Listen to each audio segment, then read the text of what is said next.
The Hammer of Nations. How the Belgian FN FAL rifle conquered 92 armies and why it's still feared. Imagine a weapon held in the hands of soldiers from 92 countries. From the icy fjords of Norway to the sun-scorched savannas of Africa. From the jungles of South America to the deserts of the Middle East. A weapon that became a symbol of freedom for some and a tool of oppression for others. This is not the legendary AK, shouted about on every corner. This is the quiet, ruthless professional. The Belgian FN FAL rifle. And its story is the story of the Cold War, geopolitical games, and incredible engineering genius. If you think you know everything about firearms, prepare to reconsider. This is the tale of the true Hammer of Nations.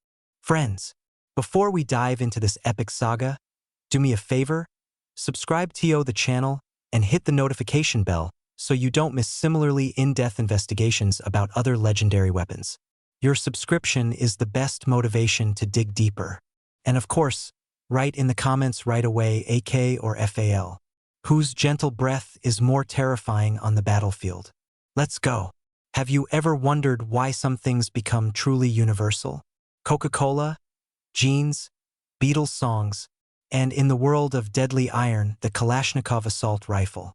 Headlines scream about it, it's demonized or romanticized. It has become an icon, almost a myth. But in the shadow of this loud myth, with icy Belgian restraint, another rifle marched across the planet just as confidently. It's not often shown in Hollywood action movies. Partisans don't sing songs about it. But when professionals needed reliability, power, and undeniable authority at a distance, their hands found precisely it, the FN FAL. The epigraph from the book of Jeremiah. Thou art my battle axe and weapons of war. For with thee will I break in pieces the nations, and with thee will I destroy kingdoms, was not chosen by chance. For dozens of nations in the 20th century, the FAL became just such a hammer, a tool that forged history, often bloody and merciless. But let's start at the very beginning, from the ashes of the most terrible war in human history. Chapter 1. Birth in Fire. The post-war world seeks a new sword. Picture Europe in 1945. The continent lies in ruins. Millions are dead. Old empires have collapsed. New ones are only just forming in the tense silence between former allies. And in this silence, the clang of a new confrontation is already heard. The Cold War. Armies need new weapons. The lessons of World War II are clear. Mass infantry armed with long, heavy, bolt-action rifles is a thing of the past. The Germans had already shown the effectiveness of an intermediate cartridge and weapons for it, the STG-44. The Russians are actively working in this direction. And what about the West? Here, confusion reigns. The Americans cling to their powerful but already archaic .30-06 cartridge, 7.62 by 63 mm. The British experiment. The French try to recover. And here, in small but proud Belgium, in the town of Herstal, the company Fabrique Nationale d'Armes de Guerre, National Factory of Military Weapons, or simply FN, already has developments. Historical background: FN Herstal is an arms legend. Founded back in the 19th century to fulfill a government order for 150,000 Mauser system rifles, it quickly became one of the pillars of the European arms industry. John Browning, a self-taught genius from the USA, found understanding and a technological base for his revolutionary ideas here. It was in Herstal that the Browning Model 1910 pistol, the very one that shot Archduke Ferdinand in Sarajevo, and the legendary Browning M2HB machine gun, Ma Deuce, which still serves today, were born. This is a company with blood and metal in its DNA. So, even before the war in 1939, FN almost completed work on an automatic rifle. But thunderstruck, Belgium was occupied by the Nazis. Mind is the main capital. FN's designers and engineers, including the talented Dieudonné Save, fled to England. They continued their work in exile. The result of their labor was the FN Model 1949 M49 rifle, solid, reliable, semi-automatic, but ordinary. It operated on a short-stroke gas piston system which was progressive. But the world was changing too fast. The M49 was adopted by Belgium, Argentina, the Congo, Egypt, Venezuela, Colombia, Luxembourg. The list is impressive, but it wasn't a triumph. It was a good, but not revolutionary piece of work. Meanwhile, in the headquarters of the nascent NATO bloc, the North Atlantic Alliance, created in 1949, serious passions were boiling. The question was blunt. What single cartridge and what single weapon would the alliance adopt? Unity is strength, it simplifies logistics, training, and supply. But whose standard would become common? The American one? The British one? The German one? Economic and geopolitical analysis. Billions of dollars were at stake behind the standard. The one whose cartridge was adopted received a colossal sales market for decades to come, influence on the military doctrine of allies, and enormous political weight. This was a game of thrones in the world of ballistics. The USA, as the new hegemon of the West, defended its option, the shortened 7.62 by 51 mm cartridge, 7.62 by 51 mm NATO. In their opinion, it combined acceptable power for long ranges, a legacy of the infantry as queen of the battlefield doctrine and controllability.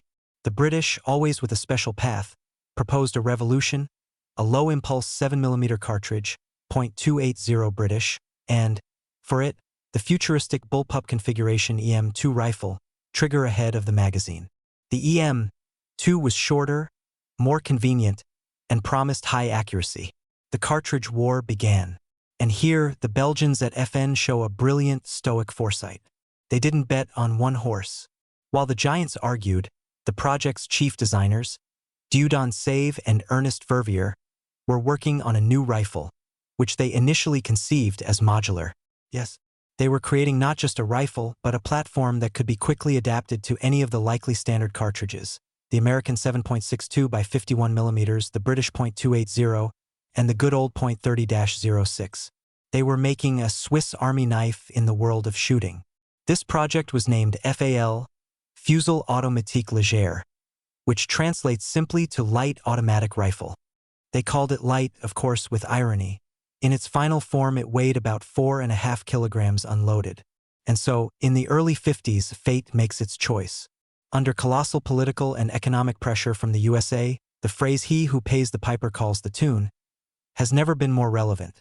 NATO countries in 1953/54 adopt the American 7.62 by 51 mm cartridge as the single standard.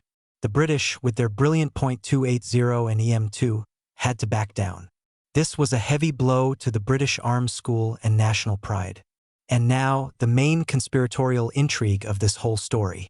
There is a persistent, though undocumented, legend that a tacit deal was reached between the Americans and the Europeans. All right, we accept your cartridge, but in return, you adopt our European rifle, the FAL. The Europeans fulfilled their part of the deal. They accepted the cartridge. But the Americans let them down. They conducted their trials, nodded, praised the Belgian quality, and then adopted their own domestic M14 rifle. They say that at FN this was perceived as a betrayal. The M14 was, in essence, an evolution of the old M1 Garand, also for the 7.62 by 51 mm cartridge. It was simpler to produce for American industry and, well, the political moment of striking while the iron is hot played its role. But what about the FAL? Its finest hour was just beginning. If the USA rejected it, the rest of the free world opened its arms to it. Chapter 2. Triumphal Procession. The right arm of the free world. The first major order came from Canada in 1955.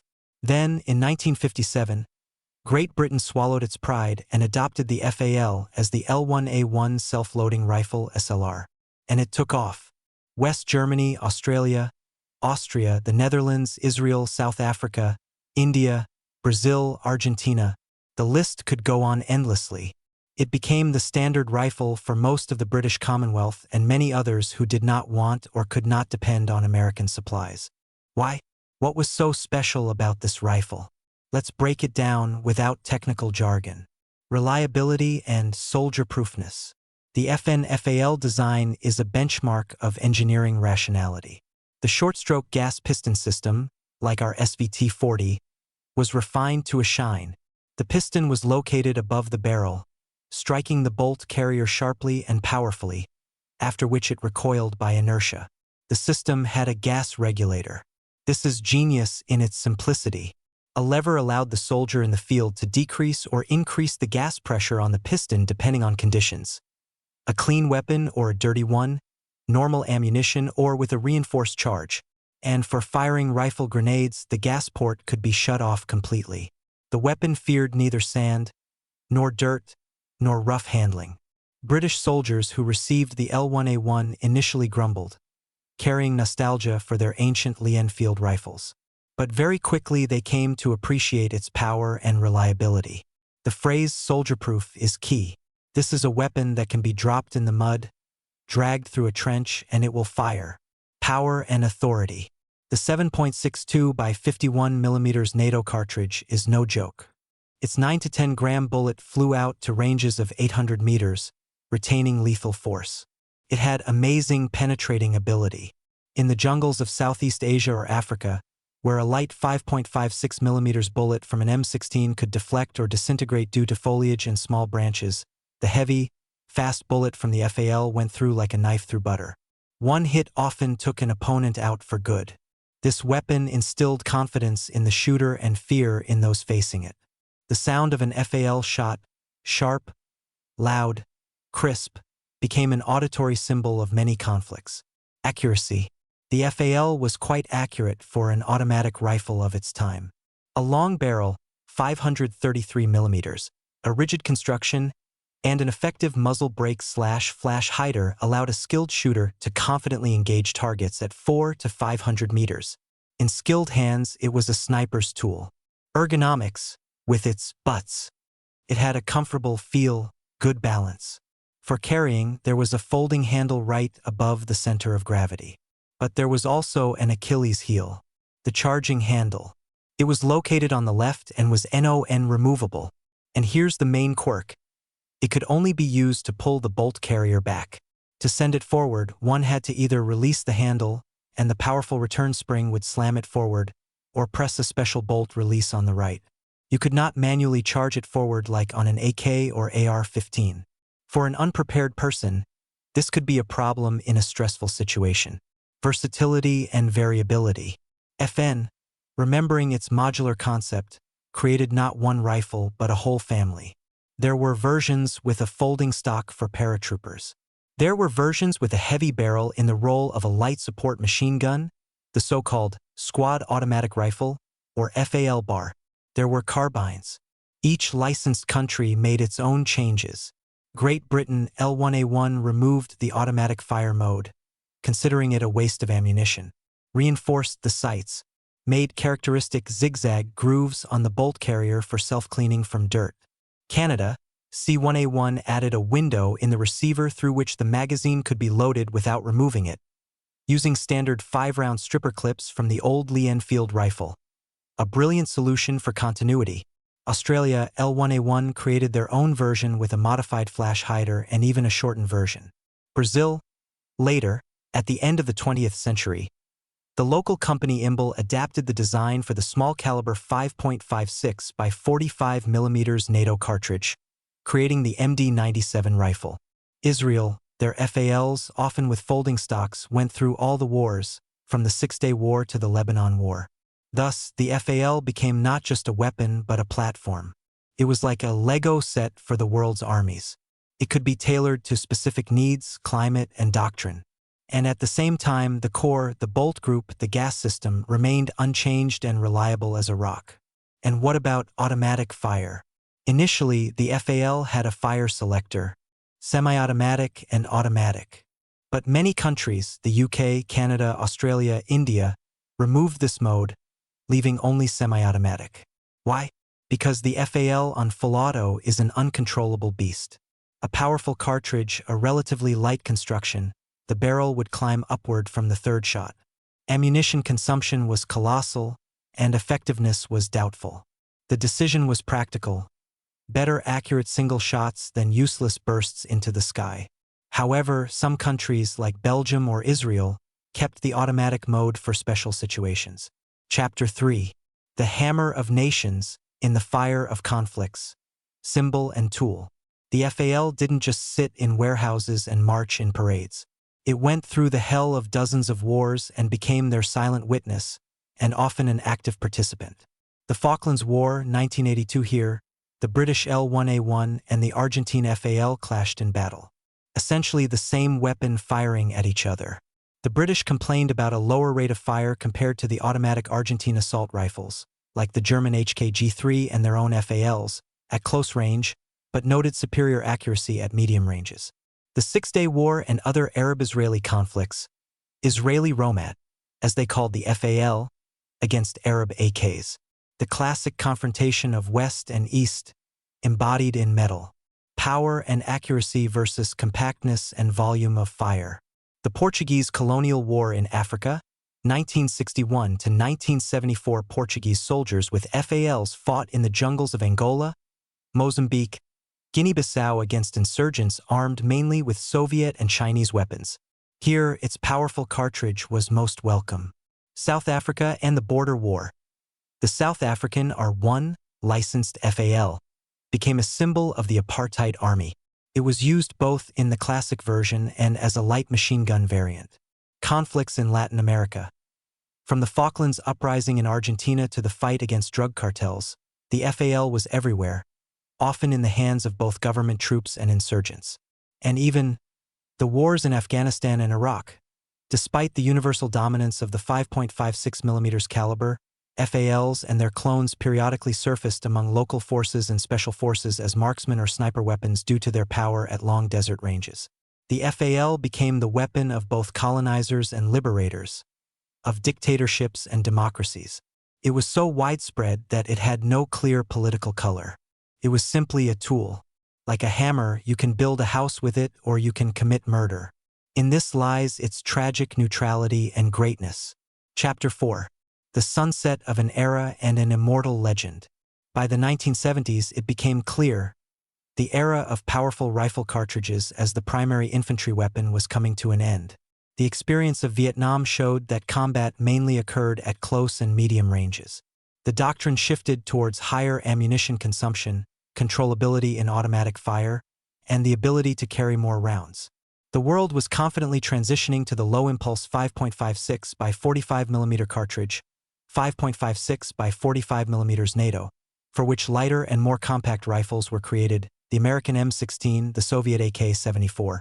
The FAL, as the primary army rifle, began to leave the stage. It was replaced by the M16, G36, FNC, incidentally, also an FN development, Steyr August, FAMAS. But it did not die. It simply transitioned to another status. From primary to specialized to a support weapon to a sniper platform to a symbol of National Guards or to a cult item on the civilian market, especially in the USA where it is prized by collectors and sport shooters. Why is it still remembered and loved? Unsurpassed reliability. The simplicity and power of the design have not aged. In conditions where electronics and fragile materials fail, the steel-proven FAL will work. Stopping power of the bullet. In a world where even the military complains about the insufficient effectiveness of 5.56mm, the powerful 7.62mm from the FAL remains the gold standard of stopping a target. Cultural and historical status. For entire generations of soldiers in dozens of countries, this is that rifle, the weapon they served with. It is overgrown with legends, memories, and sentimental value.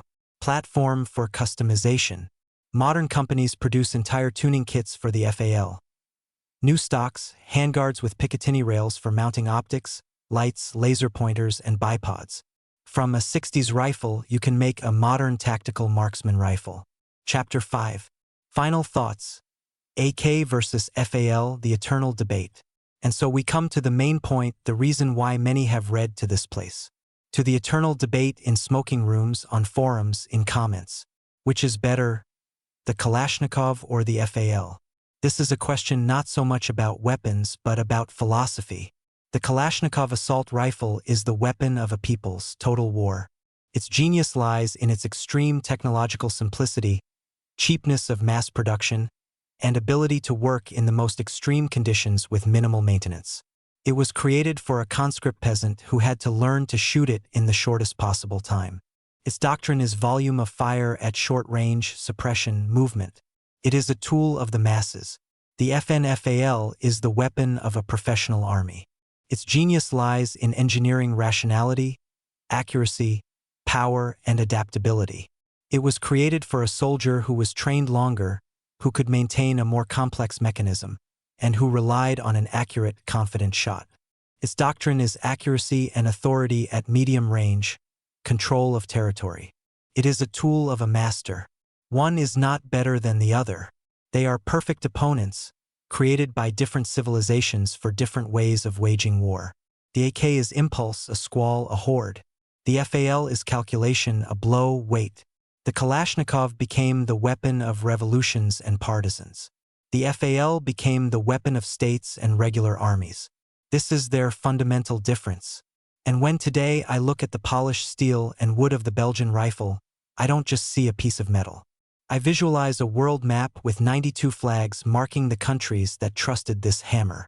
I hear echoes of arguments in NATO headquarters, the roar of aircraft engines delivering shipments of weapons to hot spots, and the quiet, clear click of a bolt ready for work.